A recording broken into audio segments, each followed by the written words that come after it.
I'm honored to be invited to be here and really thankful for the chance to share this stuff with you. I realize someone asked for sunshine, and all of a sudden sunshine is coming through my office window right now. So I apologize for the glare there, but we could all use it. So that's good.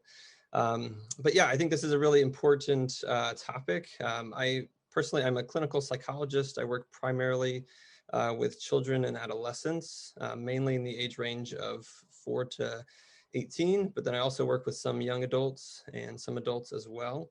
And part of my work with children is to also do some parent coaching and all those types of things. So I really enjoy the conversations that I have with parents and caregivers to try to help them maybe understand what your kid is going through or kind of help facilitate some of the growth that we're hoping to see within them. I myself am a parent to 3 daughters, so I feel like I get to live some of this stuff out in day-to-day life as well.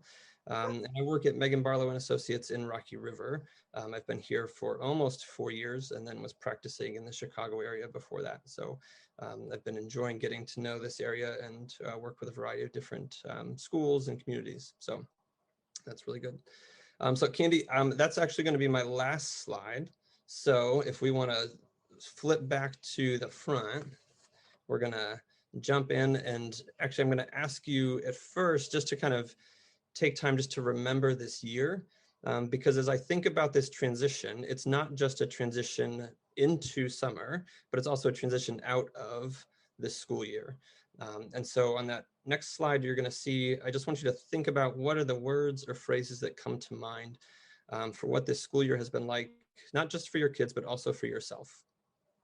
Because I'm going to ask you to consider maybe doing an exercise with your kids that helps to kind of create a narrative for this year. So can you go ahead and go to the next one, and you'll see some thoughts that I came up with as I was thinking about the experience that I have had or that my clients have had. And what I want to encourage is that we make sure we don't just stop in the first section of words: stressful, anxious, sad. Like those are usually the things that come to our minds first, and we have very valid and understandable reasons for those experiences. But we also don't want to forget the other experiences of persistence or learning new skills, maybe spending more time in nature, whatever it might have been that this year has meant for you. We want to honor the full experience. And so as you think about ending this year, I hope that this is a process of transition that is not just starting the day before summer or the last week of the school year. I think this is something that should start in the next couple of weeks for you, that you're thinking about these things and you're starting to have conversations with other caregivers or partners, as well as with your children, about what this transition can be like. I think that'll be important, that it's a longer process and not just a hurried thing. So I talked about narrative. So on the next slide, you're going to see kind of one thing that I want you to maybe do in preparation for this summertime. And that's to kind of create your own narrative of what this year has been like, and help your child create their narrative. So narratives are an important part of how we all make sense of the world and our experiences. And it's something that you already do. So if you hear your kids say, "This year has been the worst," that's a narrative right there. They're telling a story. It's not very descriptive and it's kind of one-sided, but we want to do this on purpose and we want to give the full picture. And so that might mean grief and celebration, because hopefully we can find both of them from this past year. So I kind of lay out in that slide some different things that you and your kid could talk about from the school year, areas of growth and achievement, stuff that went well and stuff they just want to forget about. And use specific memories to talk about the ups and downs of this year. Depending on their age and abilities, have them draw or draw pictures of what they are trying to include in their story. And I would encourage you to ask them specifically about what emotions are also involved in the different aspects of this narrative. And you can include that through pictures, you can include that through words or just writing in different colors. And now this is a story that they can then share with family or friends to kind of reflect back on what the year has meant to them. This is a helpful way as we, again, transition out of the year and into the next year. So that's kind of one recommendation for preparing for summer. And just I'll make a side note that it's also something you could use at the beginning of next fall when they are regretting that summer is over and they're having to start a new school year and they're thinking about how terrible last year was. You can maybe look back at this narrative and say, hey, let's not forget this other stuff that was also true last year. And that means it'll also probably be true this year too. So you can kind of use that is a jumping off point next fall. In the next slide, I'm going to include some various principles that I want you to kind of keep in mind throughout the summer, both now as you prepare for it, and especially in the middle of summer, if you feel like you're struggling and you're not sure kind of what to look to. These are important principles that help all of us to have a greater sense of security, help us to deal with transitions and stress coping. So these principles are predictability, clarity, consistency, sense of control, and balance. And I'm going to, I think maybe the formatting of my slide must have not agreed, at least with how it's looking right now, but I'll talk in more detail about balance in a second there. It looked like it's getting cut off a little bit, but we'll get there on the next slide, so don't worry. So predictability, what is my day going to be like? Like, I need to know. Currently in school, I have a sense of what my routine looks like, but we need to try to continue that and carry that over into summer. And clarity goes along with that. I need to understand what is changing about my life, what is changing about my day-to-day life, and what is not changing. And so you as caregivers probably know that there are going to be some things you want to stay the same. Maybe you want their bedtime to stay exactly the same. You don't want them staying up later because that's just what they need. Okay, let's be clear about that, because they may have different impressions from past experience or from talking to their friends. So let's just be clear about what summer is going to look like. I've mentioned electronics in there, and I'm going to have a whole slide about electronics a little bit later, so we will definitely get to that. Chores or other things, what is my day going to be? And then consistency is also really important for instilling a sense of security in children, and that helps with stress coping and transition. So are the rules at the house changing week to week? Hopefully not. My ideal would be that we don't have things changing so often, and that we don't have things changing based upon which caregiver is home at the present moment, or if your caregivers live in different homes, which home we're in. Obviously, there is some inconsistency that's going to happen as you transition to summer, but that's something for you to keep in mind for you as you prepare for summer with your kids and think about what you want week to week to look like. A sense of control is really important even for young kids, to have a sense of agency. And this past year, there have been a lot of things out of their control. All of their activities that got canceled, the time that they want to spend with friends, what school looks like, lots of things out of their control, and understandably so. However, it's really valuable to try to give them an opportunity for input and decision-making as you prepare for summer. So it may be that you say, hey, in June, we want you to do one of these camps, and we picked 3 or 4 choices for you, and all of these are okay with us. You get to pick which one is going to be the one we sign you up for. Or what part of the day do you want to do chores during? What time of day do you want to do your reading or your free play? So give them a sense of control. It's also okay to have accountability. If they pick 1 o'clock for chores and then they don't do their chores at 1 o'clock, okay, it's okay for caregivers to follow up and say, we're going to switch that. We're going to make sure that we're effective at what we're agreeing to. But starting off by planning to give them kind of a sense of control and ability to make some changes that are appropriate based upon their age and their ability. And then, so for balance, go ahead and, well, I'll talk through balance in a second. Sorry about the formatting here. But basically what I want you to think about is that variety is important, and we need to have a balance between a bunch of different things in our week. And I want you to create kind of a chart of some kind of what this might look like with your kid, because it's going to, again, be different for each kid. So the 5 different areas that I include in balance have to do with playtime, brain time, people time, work time, and body time. Okay, so let's just talk through those. When it comes to playtime, I want them to have some unstructured time where it's not camps, it's not parents guiding the play, but it's just unstructured play for kids. That's really valuable, okay? Next, we have brain time. And so this might include reading, writing, learning a new skill. There's lots of different ways that their brains can be challenged and can grow this summer. And so we want to make sure that we spend some time each week nurturing that development. We also want time with people. So this could be family, this could be friends, extended family, but it's important for them to have time with people. And as I'm sure is your preference as well as mine, face-to-face time. And so as much as we can incorporate face-to-face time as well as with kind of the virtual connections, we need to do both of those. And then we have work time, which could be chores or school type work.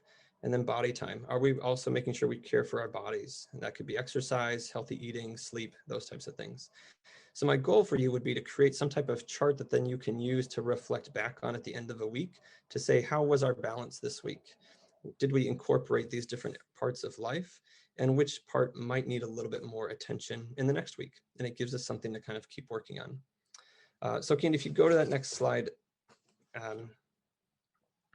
the emotional health plate one, there we go. So this was just me kind of creating what this might look like. I think about, as you teach your kids about eating, you probably talk about a healthy plate. You need some fruits, vegetables, grains, proteins, things like that. We want to do the same things with our emotional health. We want to have a healthy plate, have some balance. So if you were to create a specific drawing of a plate with different slices, you could put in these different parts, or you could just create a simple list. Be creative, use your kids' creativity to come up with how you want to incorporate this, but have them come up with specific ideas that you can go back to. So if they're not sure what to do and you say, you know what, you haven't had much playtime today, you haven't had much people time in the last few days, let's look at our chart, let's look at our plate and see which one of these ideas we could go back to. So again, I put on some ideas. These are just the ones that I came up with. What you don't see on there, don't worry about it, Candy. I'll just talk through it. On work time, you could learn to fold clean laundry, you could read. There's a variety of different things you could do. For body time, you could try a new food, or you could be outside for 2 hours. Again, you're gonna have to be flexible with each kid and what this might look like, but I hope that there can be some really specific concrete ideas to help create some balance. And so start this again before the school year ends, not 2 weeks into summer when people are not sure what to do with their time and we're trying to work backwards. So that's kind of the emotional health plate that I just want to encourage you to kind of work on with your kid. So next, and you've heard me say this already, I kind of have this slide about knowing your own kid.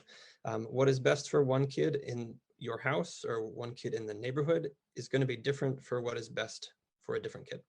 And so you need to ask yourself some of these questions as you plan for summer and figure out, and I think the answers to these questions will help guide how you create some of the time and how you use some of the time with your kid.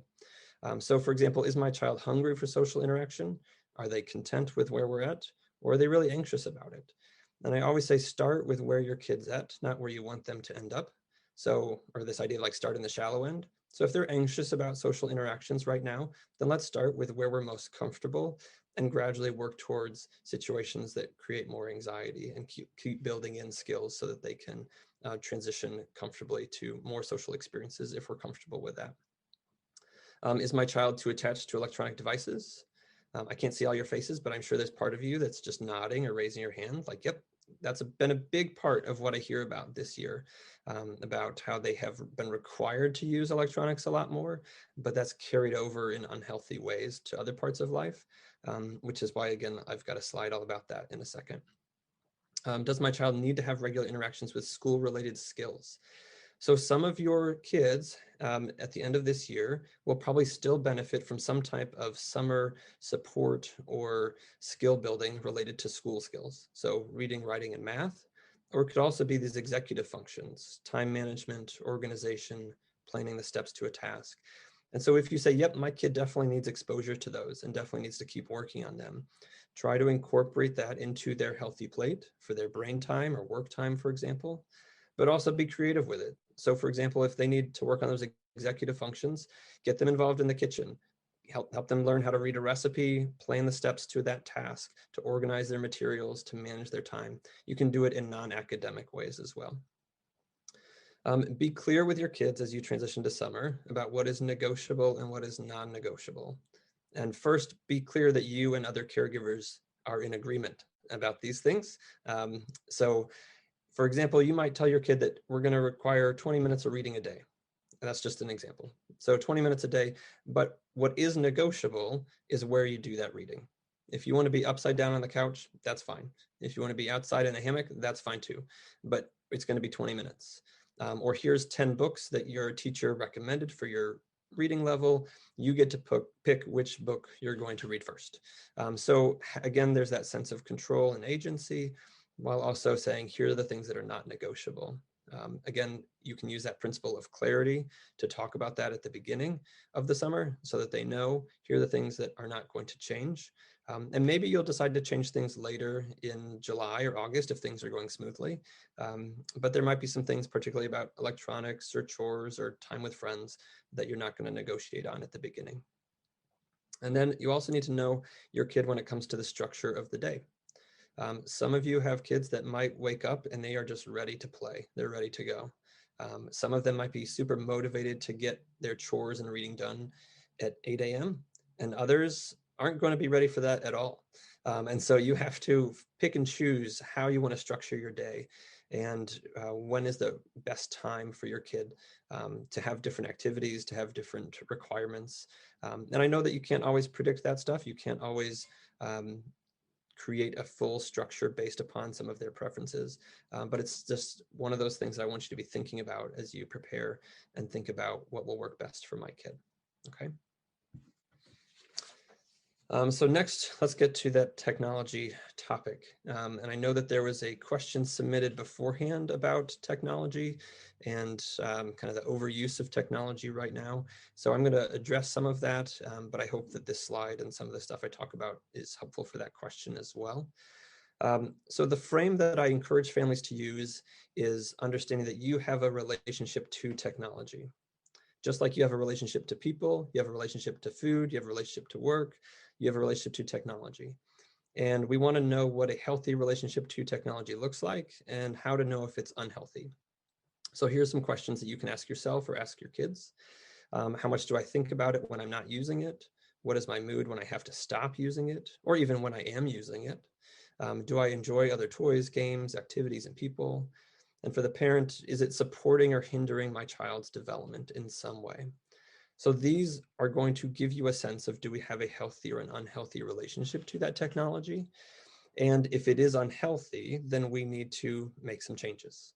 And it's okay to say that changes have to be made because from my professional perspective, you're not just talking about what is fun, you're also talking about their brain development, their social development, much bigger things than what is their first choice for fun right now.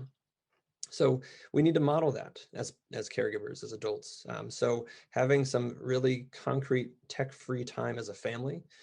Do we gather phones and we put them in a drawer at meals and make sure that we don't hurry back to them, but that we can go on our after dinner walk or do some other physical activity together? I think that this is really key, and this has been really difficult this year. And I have myself been more flexible with my own kids and telling people that it's okay to be a little bit more flexible because you want them interacting socially, you want them having some different outlets. And during this year with COVID, we have had very high limitations on what some of those outlets can be. However, we don't necessarily want some of these patterns and behaviors to continue long-term.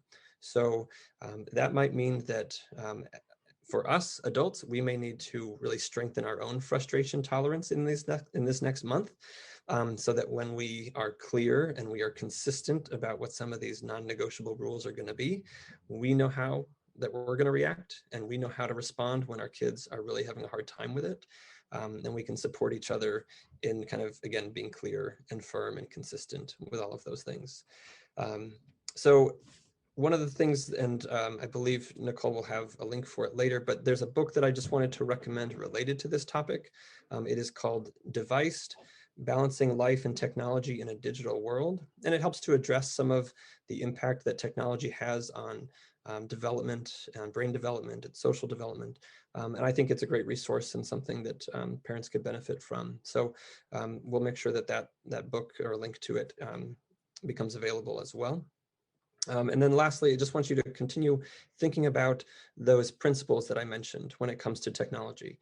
Can we be clear about what our expectations are? Can we be consistent? Do we have balance and a sense of control, appropriately so, for such as when are they going to play certain games with certain friends, what time of day, things like that. But what might not be negotiable is when it's getting turned off. And if you don't already know and have ways that you can switch off your internet, switch off devices remotely, things like that, I would encourage you to talk to your internet provider or your phone provider and figure out some of those things in the next month so that we can have fewer of those physical give it to me type of conflicts with our kids. So in the next slide, we all have kind of this emotion cup. And we all handle stress best when our cup is not empty. And we are at the beginning of May, and I can tell you from the kids that I hear about here or talk with here in my office, a lot of them, their cup is kind of empty right now. It's just been a very draining year, and a lot of parents too are telling me that their cup is kind of empty. And so we need to know what is going to fill your cup and what are the things that are going to drain it. And so I give some ideas about things that are very valuable for filling your emotion cup. But again, you got to know yourself, you got to know your kids. So it might be exercise, friends, time outside, and for some it might be time alone. And the other introverts out there that sometimes just need time alone and haven't gotten enough of it this year, you might need to find some time to fill your cup that way. It's also helpful for one-on-one time. Helping others is a really valuable experience, and doing things of your own choosing. So create a jar with your kids of cup fillers. Come up with some ideas in the next few weeks of things that they can go to that helps to refill their emotion cup, that brings them joy and meaning and purpose and connection, all of those good things. So when they are sad or anxious, or if they just come and say, Mom or Dad or whoever, I don't know what to do, I'm bored, entertain me because you turned off my device, you could say, go look in your jar, grab a cup filler, and let's see if we can start with that. You can also make one for your family so that you can set aside some time and do these things as a family as well. And I want you to be aware of what is emptying your kid's cup so that you know maybe how to strengthen them by making sure, let's say they're going to some type of sport camp and they don't always feel very good when they come home from that camp because maybe they don't have the greatest skills or they feel some rejection socially. So maybe you make sure that we use a cup filler before they go off to camp, or that we have plans for one when they come home. So whenever we can be aware of that, we can then strengthen and kind of teach them to be aware of their emotions, but be aware also of how they can make changes to their emotions. And that leads into the next slide, which is about emotional intelligence. And emotional intelligence is a variety of skills that can promote emotional well-being and flexibility. I include the name of a book up here by Mark Brackett called Permission to Feel. And emotional intelligence is something that he and his colleagues at Yale have been studying. And we're finding that it's actually a better predictor of lifetime happiness and success than cognitive intelligence. So when you think about IQ, that's your cognitive intelligence, and that helps with reading and writing in school. But these emotional intelligence schools are actually better predictors for us and are really influential for our own well-being. So in the bottom, you'll see 5 different skills that are part of this: being able to recognize, understand, label, express, and regulate emotions. And that's called the RULER approach. That's the acronym there. And I want you to think about these skills as things that need to be taught, they need to be modeled, they need to be practiced, and they need to be reinforced.